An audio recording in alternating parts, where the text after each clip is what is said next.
Assalamualaikum warahmatullahi wabarakatuh. Eh, ya, jadi ini adalah video untuk memenuhi tugas pemrograman orientasi objek. Perkenalkan, nama saya Axel Cesariano dengan yang 1D022118. Jadi di sini kami diminta untuk menyelesaikan studi kasus berupa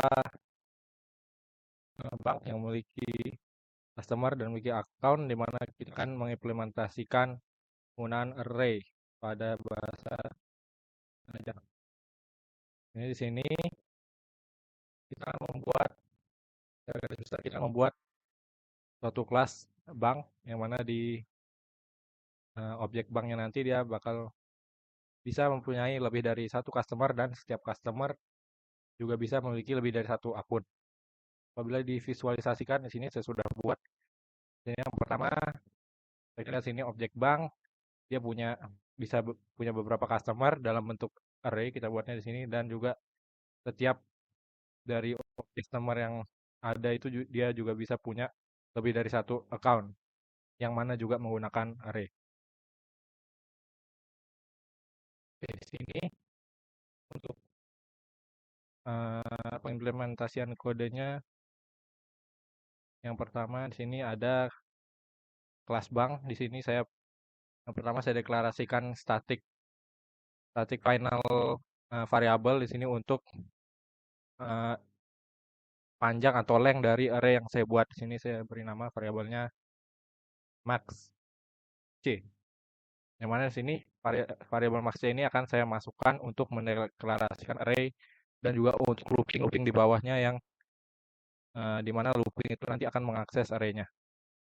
Ini selain itu juga saya deklarasikan eh, array customer dengan tipe kelasnya itu customer, yang mana akan dibuat nanti array dengan panjang panjang max yang tadi sudah dideklarasikan.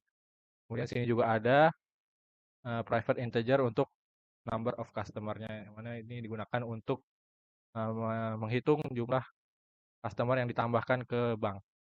Jadi akan diincrement. Dan di sini di line 6 sampai 8 di sini ada berupa konstruktornya, di mana di konstruktornya akan diinisialisasi number of customer-nya itu 0. Jadi nanti setiap kita mau buat objek bank, tentunya dia akan memiliki 0 customer dulu di keadaan awalnya. Oke, kemudian lanjut di baris ke 10 sampai 17 di sini ada metode untuk menambahkan customer. Di sini namanya add customer, tipenya void. Ini saya masukkan parameternya itu berupa string first name dan string last name. Jadi nanti ketika kita mau nge-add customer, kita cukup memasukkan argumen ke functionnya itu berupa nama depan dan nama belakangnya. Ini cara kerja metodenya. Yang pertama itu ada conditional statement. Di sini yang pertama dicek dulu apakah number customer yang ada itu masih di bawah batas maksimal yang sudah kita tetapkan tadi. Jika ini bernilai true atau jika customernya belum mencapai maksimal di sini, maka customer bisa ditambahkan ke dalam array customernya dengan kode customer ini menggunakan variabel number of customer sebagai indeksnya. Jadi nanti dia auto nambahin di indeks yang sesuai. Ini sama dengan new customer, ini konstruktornya ini untuk membuat di objek customernya. Yang mana setelah kita membuat customer ini akan dilakukan increment pada number of customer. Jadi setiap nambahin customer jumlahnya nambah-nambah. Kemudian sini else, ini adalah untuk mengatasi kondisi yang lain. Ini kondisi ini akan true jika sudah maksimal array-nya, jadi dia akan mencetak pesan biasa customer-nya udah penuh gitu, max customer. Oke, kemudian di baris 19 sampai 21 ini ada pendeklarasian metode lagi, yang mana ini adalah metode get customer. Metode get customer ini adalah digunakan untuk mendapatkan customer-nya based on indeksnya. Jadi kita masukin parameter di sini berupa indeksnya. Dan kenapa tipenya customer? Karena kita bakal nge-return si customer-nya. Customer sesuai indeks yang kita mau. Oke, di fungsi berikutnya yaitu di baris 23 sampai 25 ini adalah fungsi untuk mendapatkan jumlah customer yang ada saat ini. tipenya integer karena kita akan mereturn bilangan bulat berupa number of customer ya. Saat ini itu ada berapa customer yang udah ditambahkan. Kemudian metode yang terakhir di sini adalah get customer index. Get customer index ini digunakan untuk mendapatkan informasi mengenai indeks dari customer yang kita mau. Tentu saja kita masukkan parameternya di sini customer mana yang mau kita cek indeksnya. Ini dideklarasikan perulangan menggunakan for di sini karena kita hanya cukup perlu mengulang sampai dengan berapa banyak jumlah customer yang ada. Ulangan ini digunakan untuk mengakses setiap objek customer yang ada di array dan diberikan kondisi if di sini apabila customer di indeks tersebut equal atau sama dengan customer yang ingin kita cari indeksnya, dia bakal nge-return i plus 1. Kenapa i plus 1? Karena itu untuk mengatasi indeks ke 0. Jadi supaya dia nggak 0. Jadi if ini akan return i plus 1 yang mana itu adalah indeks dari customer yang kita cari. Kalau dia nggak ada, berarti dia akan return minus 1 ini atau false. Yaitu adalah untuk kode program di kelas bank. Lalu bagaimana dengan kelas lainnya itu customer. Ini kita lihat kelas customer, yang mana di sini ada beberapa atribut yang dimiliki oleh kelas customer. Yang pertama di sini ada string first name, string last name. Kemudian juga ada atribut berupa account yang mana sudah disampaikan sebelumnya, itu setiap customer bisa memiliki lebih dari satu account di sini. Makanya setiap customer punya atribut account dalam bentuk array yang mana dideklarasikan di sini sepanjang 5 indeks. Dan yang terakhir atributnya berupa integer number of account. Ini hanya untuk mengetahui berapa jumlah account yang dimiliki oleh si objek customer-nya. Dan semua atribut yang digunakan di sini diberikan access modifier berupa private di sini karena ya hanya pengen diakses di kelas ini aja sih. Oke. Lalu kemudian di baris 7 sampai 10 ini berupa copy constructor-nya di sini. Copy constructor-nya itu digunakan untuk menginisialisasi dari nama depan dan nama belakang yang mana dideklarasikan F dan L di sini ke dalam atribut dari kelas customer itu sendiri, yaitu first name dan last name. Jadi ketika kita membuat objek customer di sini dia langsung di constructor nama depan dan nama belakangnya menjadi suatu objek customer. Kemudian di baris ke-12 sampai ke-14 di sini adalah aksesor atau di sini disebut juga dengan getter di sini untuk mendapatkan nama awalnya. Kemudian di baris 16 sampai 18 juga sama, aksesor atau getter untuk mendapatkan nama akhirnya, dan di sini ada modifikasi sedikit di baris 20 sampai 22 ini juga termasuk ke dalam aksesor getter. Namun di sini dimodifikasi untuk mendapatkan kedua namanya secara bersamaan, yaitu nama lengkapnya. Jadi kita lihat yang pertama di sini untuk getter untuk first name, tentu saja dia akan return first name-nya. Kemudian getter untuk last name dia juga akan return last name-nya. Yang berbeda di sini adalah ketika kita ingin mengakses full name-nya, maka di sini akan return first name ditambah dengan last name menjadi suatu nama lengkap. Kemudian untuk baris ke-24 sampai 29 ini adalah aksesor atau kita bisa sebut juga dengan setter. Di sini adalah untuk bisa juga disebut dengan method. Sini adalah untuk mengset account-nya. Di mana kan setiap customer bisa memiliki lebih dari suatu account dengan maksimal account sebenarnya di sini 5. Makanya di sini di conditional statement-nya di sini dibatasi number of account-nya harus kurang dari 5. Di mana setiap kita men-set account akan dimasukkan ke dalam array account-nya berupa di sini parameter ACC-nya akan dimasukkan ke dalam array account-nya pada indeks yang sesuai dengan number of account, yang mana number of account-nya akan diincrement, akan ditambah-tambah setiap ada proses set account. Dan untuk metode berikutnya di sini ada getter lagi untuk mendapatkan account-nya based on index. Jadi di sini parameter fungsinya berupa integer index, yang mana kita apabila customer ingin mendapatkan account pada indeks tertentu, itu bisa digunakan fungsi dari get account ini. Tipenya account karena dia akan mereturn account yang ada di array account pada indeks sesuai dengan apa yang dimasukkan sebagai argumen dari metodenya.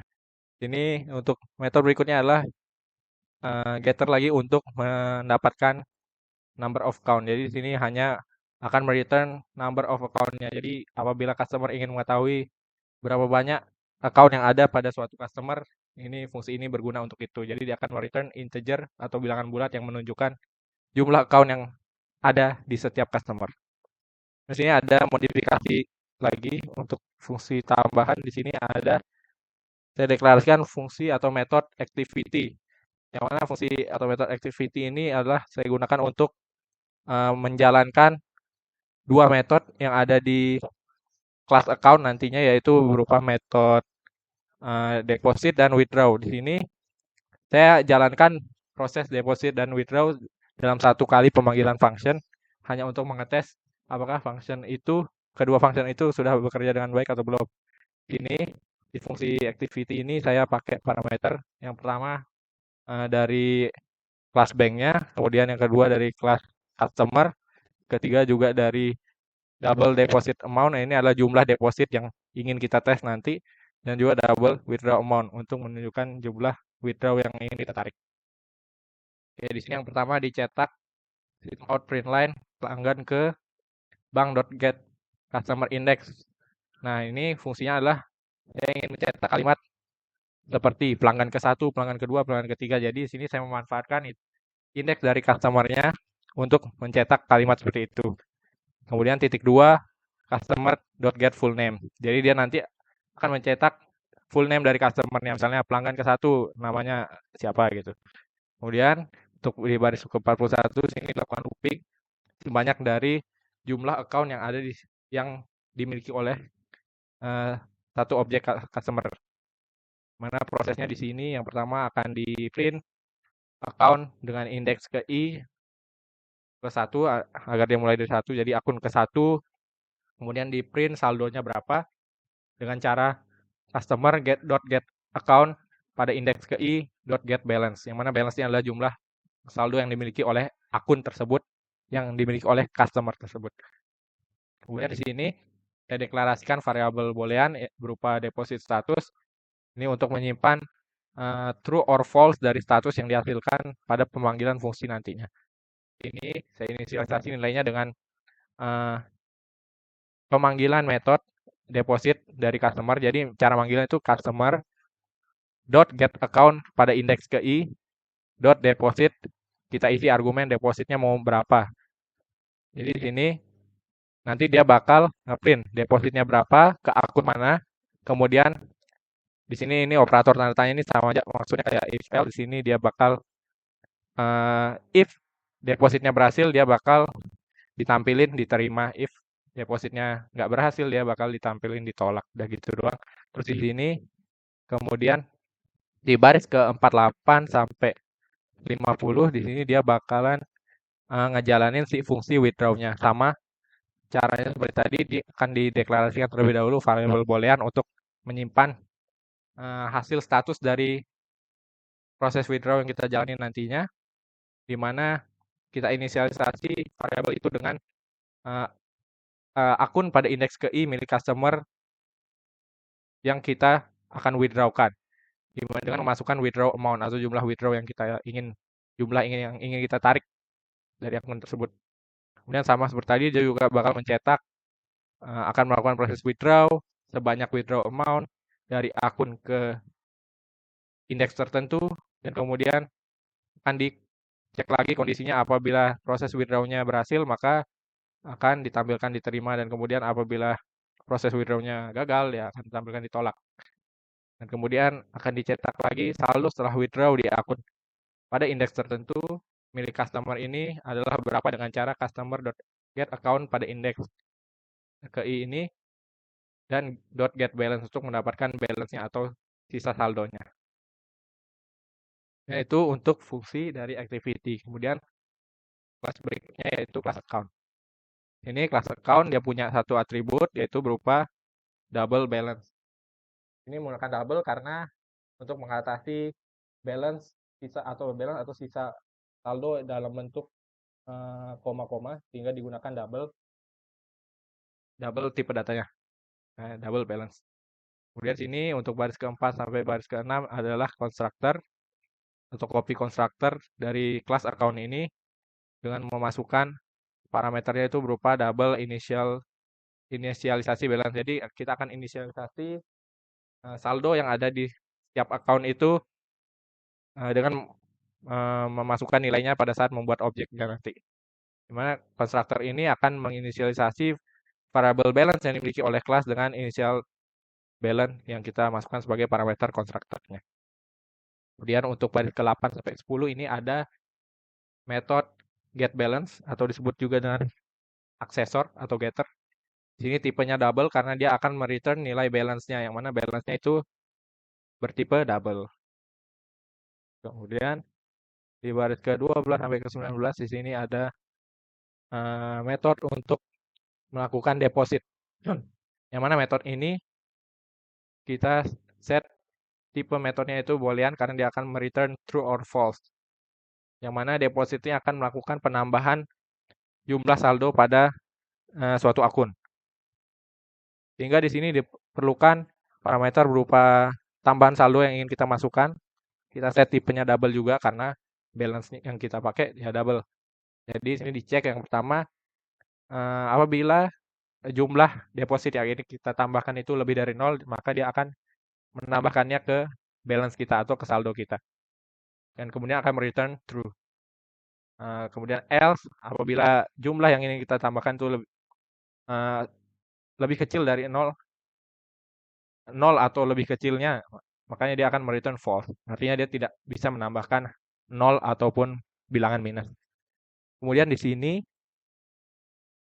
untuk metode berikutnya dari baris ke-21 sampai 28, sini adalah metode untuk melakukan withdraw. Sama tipenya boolean di sini karena dia akan return true or false.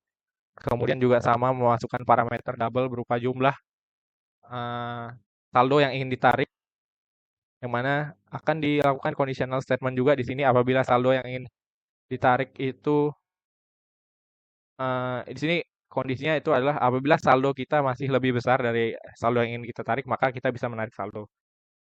Jadi apabila jumlah yang ingin kita tarik itu melebihi saldo yang ada di akun kita, ya tentunya itu tidak bisa untuk ditarik karena saldo di akun itu tidak boleh kosong atau bahkan minus tidak bisa.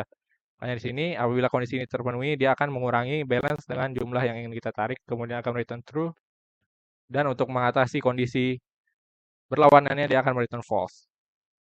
Itu adalah fungsi withdraw yang dimiliki oleh class account. Nah, kemudian bagaimana kita mengimplementasikan ketiga kelas ini di main program? Baik, kita beralih ke main programnya di sini. Yang pertama akan dideklarasikan pembuatan objek dari banknya itu sendiri dengan masukkan nama kelasnya bank, kemudian nama objeknya juga bank sama dengan new bank ini sebagai konstruktornya. Ini kemudian objek bank ini yang sudah kita buat, kita bisa gunakan untuk memanggil metode-metode dari bank itu sendiri. Yang pertama di sini coba menambahkan customer. Yang pertama add customer Agatha Harkness. Yang kedua add customer Rio Vidal dan seterusnya. Ini bisa dilakukan selagi array dari customer yang dimiliki oleh atribut bank ini masih cukup gitu. Yang mana tadi di awal sudah kita deklarasikan maksimal 5. Ini kemudian ketika kita sudah menambahkan customer pada bank itu sendiri, dan pada kasus ini saya hanya menambahkan 3. Sini objek dari customer yang sudah kita buat bisa kita gunakan untuk mengakses metode-metode yang dimiliki oleh customer itu sendiri. Yang pertama di sini saya buat lagi deklarasi untuk mengambil objek customer yang sudah kita add tadi. Ini yang mana kelas customer dengan nama objek customer 1 di sini akan saya inisialisasi dengan mengambil customer indeks ke-0 dari yang sudah kita tambahkan pada objek bank tadi, pada array-nya. Begitu juga untuk customer 2 dan customer 3. Di sini akan mengambil informasi customer dengan getter sesuai dengan indeksnya. Kemudian ketika kita sudah masukkan informasi itu menjadi sebuah objek customer, nah si objek customer ini sudah bisa mengakses metode-metode yang dimiliki oleh si objek customer itu sendiri. Ini yang pertama, customer 1, objek customer 1 dot method set account. Di sini akan nge-set account-nya dengan menginisialisasi saldo awalnya sebesar $500. Kemudian customer 1 set account berikutnya, dia akan menginisialisasi account berikutnya dengan saldo $1.500. Ini bisa dilakukan selama array dari account masih terpenuhi, yang mana tadi kita set maksimal 5. Begitupun juga dengan customer 2 dan customer 3. Ini digunakan untuk men-set nilai awal dari saldo yang dimiliki di setiap account-nya. Kemudian di baris ke-22 di sini akan dicetak jumlah pelanggan di bank dengan memanggil metode bank.getNumber of customer. Jadi akan mencetak jumlah customer yang ada di bank itu. Kemudian untuk baris ke-25 sampai ke-27 ini akan menjalankan metode activity yang sudah kita buat tadi, di mana metode activity ini akan melakukan deposit dan withdraw sekaligus pada setiap account yang dimiliki oleh customer. Sehingga di sini parameternya adalah berupa objek bank, objek customer, customer 1, customer 2, customer 3, dan juga deposit amount dan withdraw amount yang kita masukkan. Ini apabila kita run programnya.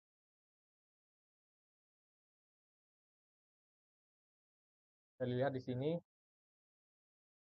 dia akan mulai mencetak dari jumlah pelanggan di bank, yaitu adalah 3 sesuai dengan apa yang sudah kita add tadi. Pelanggan ke-1, Agatha Harkness. Sini akun ke-1 saldonya sesuai yang kita set tadi. Sini 500 dalam bentuk double, $500. Kemudian fungsi activity-nya di sini berupa deposit sebesar $200 dan withdraw sebesar $100. Ini akan ditampilkan deposit 200 ke akun 1 diterima. Saldo setelah deposit akun 1 menjadi 700 berupa penambahan dari 500 ditambah 200. Kemudian withdraw 100 dari akun 1 diterima. Jadi berupa penarikan dana dari akun yang awalnya 700 ditarik 100 jadi 600. Itu berarti fungsi deposit dan fungsi withdraw yang kita buat sudah berjalan dengan sebagaimana mestinya. Begitu juga untuk akun dia yang lain. Dia akan melakukan hal yang sama di setiap akun yang dimiliki oleh customer ke-1 atau bank ke-1, yaitu Agatha Harkness. Dia akan menambahkan saldo jika deposit dipanggil dan dia akan menarik saldo jika withdraw dipanggil. Mungkin kurang lebih itu saja program dari pengimplementasian deposit dan withdraw pada suatu bank. Ini yang sudah saya buat.